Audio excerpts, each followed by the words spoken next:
श्री शिवाय नमस्तुभ्यम। दोस्तों, आज वैशाख महीने की नवमी तिथि है। श्री पंडित प्रदीप मिश्रा जी ने इसी नवमी तिथि का एक उपाय बताया है जो कि आपकी आंखों की रोशनी और आपके सुनने की क्षमता को अच्छा कर देगा। खुद श्री पंडित प्रदीप मिश्रा जी ने यह उपाय बताया है, तो हम आपको उपाय समझा देते हैं। आपको अगर उपाय में कोई भी समस्या आती है तो उसे आप हमसे कमेंट करके पूछ सकते हैं। तो करना क्या है इस उपाय में, यह उपाय आज का ही है, सिर्फ आज का ही है। पंडित प्रदीप मिश्रा जी ने ऐसा बोला है। वैशाख महीने की नवमी तिथि का यह उपाय है और आज नवमी तिथि है। तो दोस्तों, आपको करना क्या है, एक पीपल का पत्ता लेना है। पीपल का पत्ता कैसा लेना है, जो कि पेड़ में नया नया कोमल होना चाहिए, वो कड़क वाला नहीं होना चाहिए। जो नया नया पत्ता आया होगा वो कोमल होगा। तो आपको उस एक पत्ते को पीपल से तोड़ लेना है, ठीक है। पीपल के पत्ते को तोड़ने के बाद आपको उस पर पीला चंदन घिस लेना है, ठीक है। थोड़ा ज़्यादा मात्रा में घिसिएगा जिससे कि आप उसका जो है उपयोग कर पाएँ, ठीक है।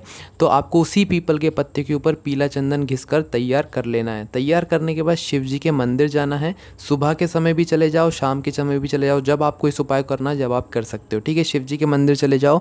अब शिवलिंग के सामने जाकर बैठ जाओ। शिवलिंग के सामने जाकर बैठने के बाद अपने सीधे हाथ की जो शुरुआत की जो 3 उंगली रहेंगी वो 3 उंगली ले लो, जिससे हम त्रिपुंड बनाते हैं। वो 3 उंगली लो। 3 उंगली में अपना वह चंदन लगा लो जो कि आपने पीपल के पत्ते के ऊपर घिसा हुआ है अपने हाथों से। उस चंदन को लगाकर शिवलिंग के ऊपर, मतलब जलाधारी किसके, मतलब शिवलिंग किसके ऊपर रखा हुआ होता है, जलाधारी के ऊपर। तो जो शिवलिंग का जो कटी भाग होगा, नीचे का गोलम गोल का जो कटी भाग होगा, उस कटी भाग पर आपको अपनी ये तीनों उंगलियां फेर देनी है। फेरना ऐसे है कि जो आपने चंदन जितनी भी मात्रा में बनाया है वो पूरा का पूरा चंदन उस कटी भाग पर लग जाए, क्योंकि आपको वापस से वो चंदन मतलब उसी पीपल के पत्ते पर रख देना है, ठीक है। तो ये 3 उंगली जो है कटी भाग पर पूरे गोलम गोल लगाने के बाद इस चंदन को, उसके बाद अपनी इन्हीं तीनों उंगलियों को अशोक सुंदरी वाले स्थान पर स्पर्श करा देना, मतलब थोड़ा सा हाथ रख देना है, तीनों उंगलियों को रख देना है बस यहाँ पर, ठीक है।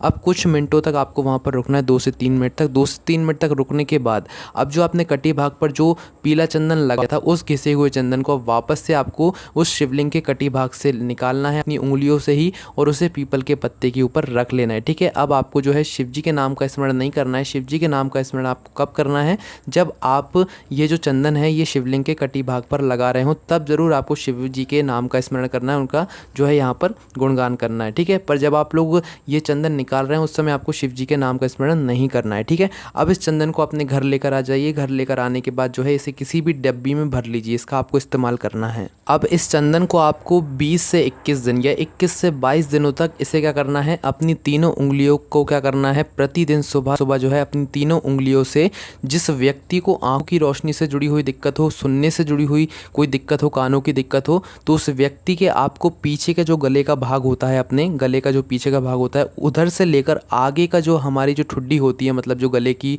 जो ठुड्डी होती है, उधर तक लेकर आपको दोनों साइड अपने जो है यहाँ पर ये उसी चंदन से, जो आप चंदन लाए हैं शिवलिंग के कटी भाग से, वो जो आपने डिब्बी में भरा है, उसी चंदन से जो है आपको दोनों साइड अपने ये उंगलियां फेर लेनी है। 3 उंगलियां, एक उंगलियां फेर लो, 3 उंगलियां फेर लो, ठीक है। अपने जो पीछे के गले के हिस्से से लेकर आगे की ठुड्डी तक दोनों साइड से, ठीक है।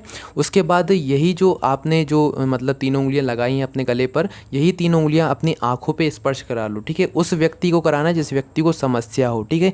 ये मतलब काम आपको 20 से 21 दिन तक करना है। और जब आप ये काम कर रहे हो तो उसी समय आपको जो है रुद्राक्ष के जल, मतलब रुद्राक्ष डाल देना है किसी भी जल में। उस जल को आपको शिवलिंग के ऊपर समर्पित करना है। समर्पित करने के बाद जो शिवलिंग से स्पर्श होते हुए जलाएगा उसे थोड़ा सा झेल लेना है। झेलने के बाद उसी जल का आचमन करना है।